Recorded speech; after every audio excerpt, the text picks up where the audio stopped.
Oi, eu sou a Clara e você está no Clareando Histórias. Se tá curtindo essa história, já deixa o like e comenta o que tá achando. Agora vem comigo para mais um capítulo.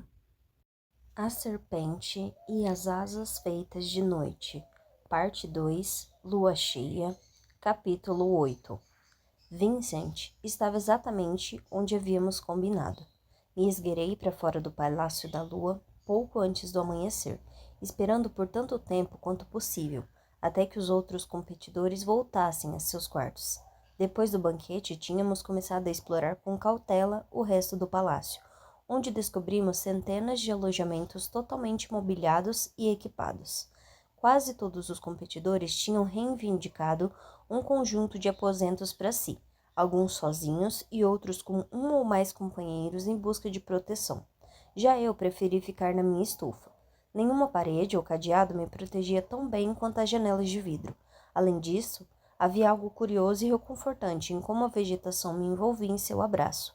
As plantas eram frágeis, vivas e efêmeras, iguais a mim, e mesmo assim tinham dado um jeito de ocupar aquela estrutura antiga. Era um tanto inspirador. Quando o céu se tingiu de vermelho, comecei minha jornada. O minister tinha sido sincero, o Palácio da Lua não nos trancara. Vincent me encontrou além dos portões, perto dos aclives, onde as trilhas de lajotas davam lugar à lama escorregadia da margem do rio.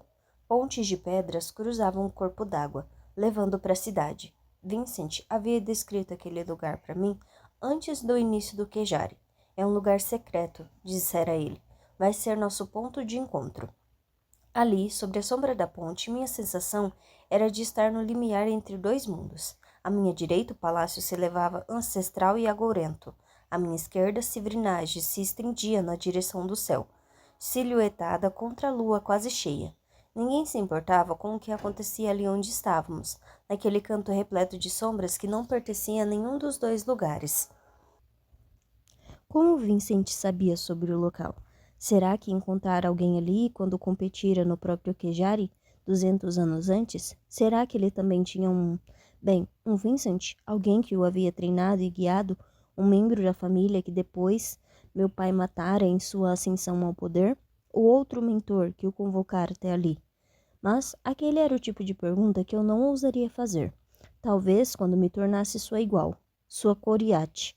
Eu enfim perguntasse. Oraya, não estava esperando que o som da voz de Vincent machucasse tanto. Uma dor bem no meio do peito. Me virei para vê-lo se aproximar pela sombra sobre a ponte. Quando o luar banhou seu rosto, senti um nó na garganta. Eu tinha sido forte até aquele momento. Não havia tempo para lamentar, não havia tempo para ter medo. Não agora que eu precisava focar apenas a sobrevivência, mas quando o vi, a familiaridade absoluta de seu rosto me fez voltar a 16 anos do tempo. Voltei a ser criança, escondida no vão entre a parede e o guarda-roupa, e Vincent era a única pessoa segura no mundo. Ilana tinha partido, estava morta. Eu só tinha a ele. Meu pai me olhou de cima a baixo. Seu rosto estava imóvel, feito pedra. Está machucada? Não. Ele apontou minha mão com o queixo. Isso aí. Eu tinha esquecido daquilo. Não é nada, só um cortezinho. Você vai precisar dela. Vincent fez um gesto e pousei a mão sobre a dele. Com gentileza, ele removeu a atadura, o lenço de seda roxa. Tive que lutar com o ardor nos olhos enquanto via a peça, agora coberta de sangue, cintilar sobre o luar. O resto do lenço de lã estava em meu bolso. Tinha tentado poupar ao máximo o tecido, embora boa parte estivesse agora manchada e rasgada. Vincent franziu a testa. Não para o machucado, mas para o lenço. Onde conseguiu isso? Encontrei, no Palácio da Lua. Eu nem precisava mais tentar mentir. As inverdades vinham fácil. Sei.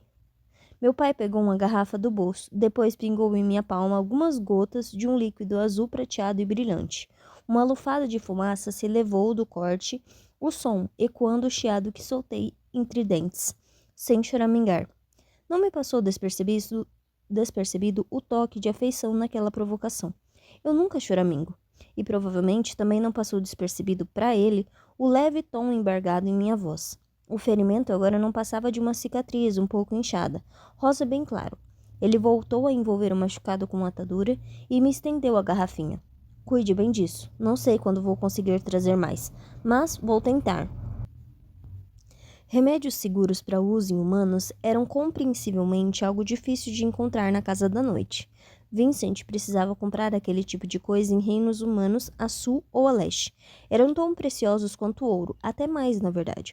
Ouro não estancava sangramentos. Começou mais cedo do que imaginei, continuou ele. Na minha edição, o torneio iniciou uma noite antes da lua cheia, não duas. Suponho que seja porque gostam de manter tudo mais interessante. Não faz diferença. Tinha feito diferença para Ilana.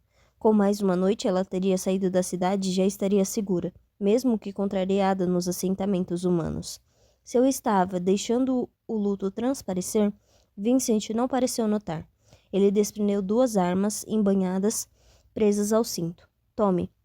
Ele jogou os itens para mim. Peguei as lâminas no ar. Depois tirei uma delas da bainha de couro preto, piscando de fascinação com o que vi. As espadas curtas eram... Eu não conseguia falar.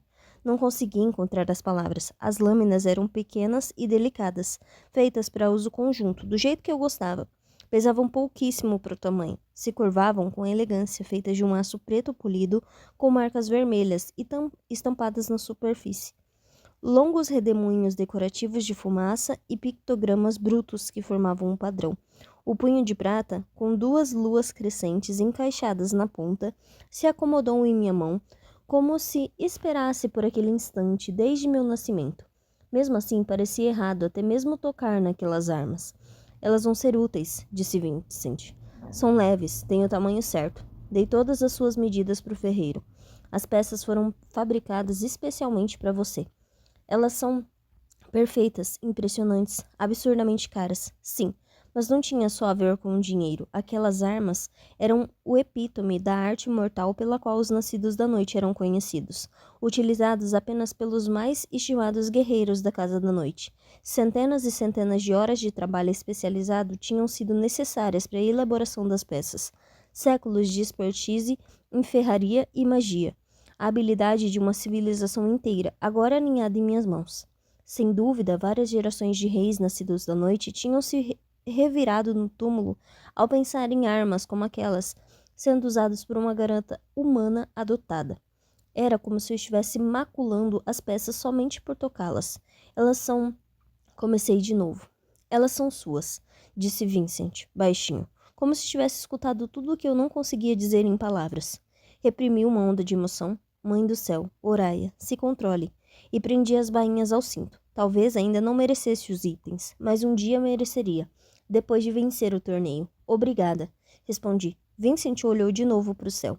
Você precisa ir. O sol já está quase nascendo.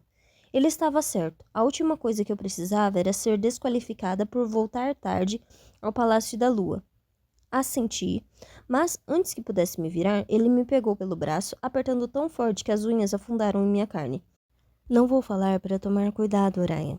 Continuou Vincent. Não vou falar isso porque você já é cautelosa.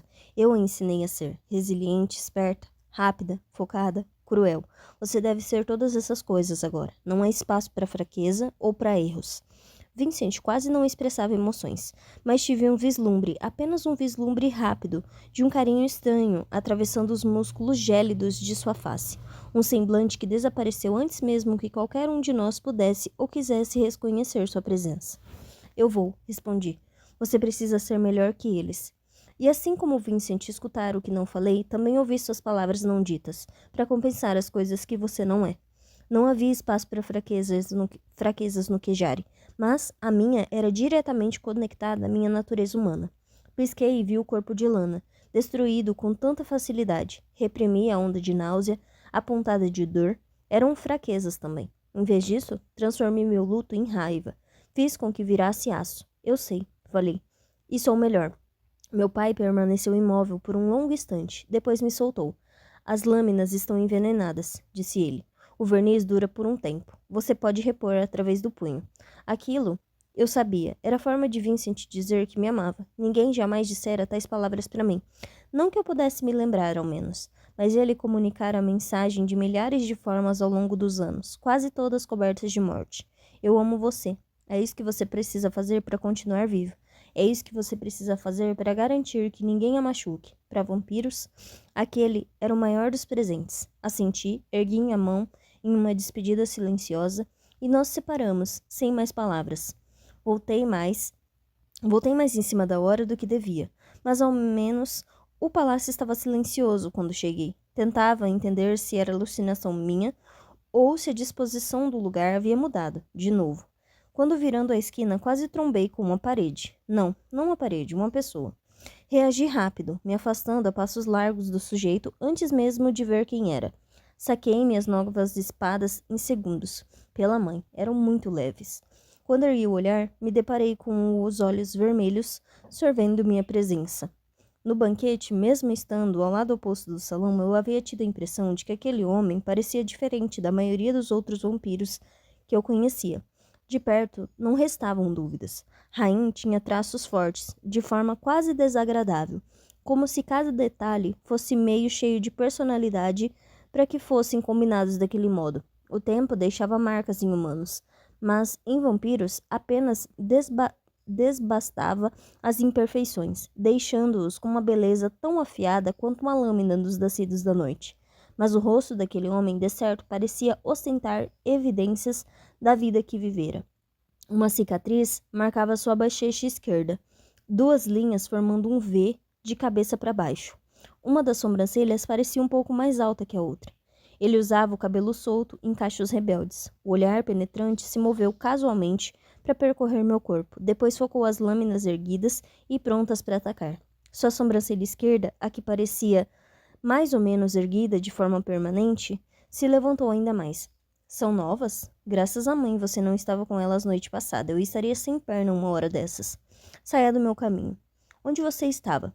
Tentei passar por ele, mas o homem apoiou a mão na parede oposta, na altura do meu rosto, bloqueando o caminho com um braço grosso e musculoso, vestido em couro. Eu sei onde você estava, prosseguiu ele, visitando o rei dos nascidos da noite. É você, não é? A humana dele. Ele tombou a cabeça para o lado. Você é bem famosa, sabia? Até nas fronteiras. Desperta a curiosidade de todo mundo. Tentei abaixar para passar sobre seu braço e segui até a estufa, mas ele se deslocou para bloquear meu caminho de novo. Depois indicou a própria perna com a cabeça. Você me apunhalou. Você me agarrou. Eu estava tentando salvar sua vida. Eu não devia nem sequer entrar naquela conversa. Quase consegui ouvir a voz de Vincent no meu ouvido. Pense no que tem a ganhar com uma interação. Geralmente a resposta é nada. Mas meu ego falou primeiro. Olhei para mim mesma, de cima a baixo, teatralmente. Acho que não. Eu escapei e pareço bem viva. Ele contorceu de novo a sobrancelha, por enquanto. Pelo tom dele, o vampiro estava achando tudo muito divertido. Mas foi só então, com um momento de atraso, que minha mente voltou para o que ele dissera. Eu estava tentando salvar sua vida. Naquela noite eu havia ficado tão distraída que nem tinha pensado direito em quem havia me agarrado, ou no porquê. Só agora me dava conta de que tinha mesmo tentado me ajudar, ou era o que parecia, o que por sua vez soava estranho, tão estranho que eu não estava nem um pouco disposta a me aproximar do sujeito. Pelo contrário, eu tinha certeza de que ele não fizera aquilo por pura bondade do coração. O que você quer? Indaguei. Um pedido de desculpas por ter me apunhalado, principalmente considerando que eu podia ter entregado você para o irmão da sua vítima, mas não fiz isso. Ele chegou mais perto e reagi dando um passo para trás. Porque foi você quem matou aquele desgraçado, não foi? Dei uma risadinha sarcástica. Ele franziu o senho. O que foi? Não sou idiota. Ah, é? Você queria que ele lhe desse uma desculpa. Só queria se exibir por aí. Porque na casa da noite tudo era um jogo de poder. O espetáculo dele no banquete tinha sido por pura performance. Bom, que fosse. Eu preferia que meus inimigos estivessem mesmo de olho nele em vez de mim. Mas não significava que eu precisava aturar aquele tipo de coisa. Talvez ele estivesse curioso. Talvez só gostasse de brincar com a comida. Não precisava saber os motivos dele estar fazendo aquele joguinho para ter certeza de que eu não tinha nada a ganhar. Ergui uma das espadas. Agora me deixe passar. Ele arqueou as sobrancelhas. Falei que queria um pedido de desculpas. E o que ganha uma ameaça? Sinto muito por não ter mirado mais para cima. O sujeito olhou para si mesmo de forma exagerada. Um pouco mais para cima ou bem mais para cima. Foi quase engraçado. Foi pega ligeiramente de surpresa. Era raro que os vampiros fizessem piadas. Centenas de anos acabavam com qualquer senso de humor. Quando eu tinha uns 15 anos, desisti de tentar fazer Vincent entender. Por sorte, tinha Ilana para O pensamento casual me provocou uma pontada de dor intensa que me fez perder o fôlego. Me deixa passar, disparei. Ele me olhou com uma expressão estranha. O que acabou de acontecer aqui? Aquilo também me pegou um pouco de surpresa. O fato de ele ter notado o lapso de emoção que eu deixara transparecer no rosto. Me deixe passar. Ou o quê? Ou vou apunhalar você de novo. Quanto mais para cima? Por um instante, cogitei atacar. Talvez fosse minha melhor oportunidade, acabar com ele bem ali, enquanto o vampiro agia como se tudo fosse a porra de uma piada. Seria uma bela de uma mordomia. Foi só quando me lembrei daquele lampejo em preto, depois branco. Asteres, eu tinha certeza, que me detive. E para disfarçar, fiz um espetáculo dramático olhando para o vampiro de cima para baixo, me demorando na coxa e depois subindo para a virilha antes de dizer, um pouco. Me abaixei de novo e passei sobre seu braço. Dessa vez, ele só deu uma risadinha e nem sequer tentou me parar. A lua cintilava brilhante e cheia, parecendo repleta de desafio. Os minutos desde que o astro se alcançara no céu tinham sido tensos e silenciosos. Do meu esconderijo na estufa, não conseguia ouvir um único som vindo dos corredores do Palácio da Lua. Já era quase meia-noite quando o fio fantasmagórico de sombra surgiu de novo, nos convocando a sair de nossos aposentos. Segui o cordão até o salão principal, onde o ministro falara conosco na noite anterior. O espaço foi se enchendo de gente conforme mais fios de sombra se juntavam ao meu, até que todos chegaram e as sombras se dissiparam, fazendo o grupo cair em um silêncio meio sem graça. Todos haviam usado o dia anterior para se preparar. Os competidores estavam com armas novas e recém-limpas e armaduras de couro presas firme ao corpo. Alguns usavam emblemas de proteção penduradas no pescoço ou gravados na própria armadura. Registrei a informação com cuidado. Aquilo não necessariamente marcava os usuários como manipuladores de magia, mas tornava a possibilidade mais alta. Magia seria uma surpresa desagradável na arena. Os participantes da Casa do Sangue permaneciam juntos em um grupo compacto. Agora restavam poucas dúvidas de que a mulher alta e musculosa era a líder do grupo, como eu suspeitava. Os outros ouviam arrebatados os comandos que ela lhes sussurrava. Seu cabelo quase todo prateado estava preto em uma trança longa, repuxada de forma a enfatizar as têmporas altas e a testa avantajada. Quando ela se virou para falar com um dos companheiros, notei um tom leve de vermelho sobre o colarinho da armadura de couro branco. Sua maldição? Eu nunca tinha visto um vampiro nascido do sangue antes, mas eu ouvira falar que aquelas marcas vermelhas na pele indicavam os estádios da maldição. Se fosse verdade, a daquela mulher já estava bem avançada. O próximo passo seria insanidade, e depois... Bom, havia rumores sobre o que a maldição da Casa do Sangue fazia. Transformava vampiros em meros animais, no fim das contas. Estremeci e desviei o olhar. Outras pequenas facções haviam se formado desde o dia anterior, provavelmente vendo a vantagem temporária na força dos números. E com uma considerável certeza tinham adquirido tal estratégia já pensando de antemão no desafio da meia-lua. Era o único desafio que seguia a mesma estrutura do ano todo. Nela, os participantes precisavam lutar em equipes ou com parceiros. A metade dos concorrentes era eliminada. Vi Rain do outro lado do salão. A seu lado havia uma mulher, animada de cabelo curto. Ela se inclinou em sua direção, sussurrando empolgada enquanto ele corria os olhos pelo recinto. Que dupla estranha. Alguns poucos competidores permaneciam notadamente afastados dos demais.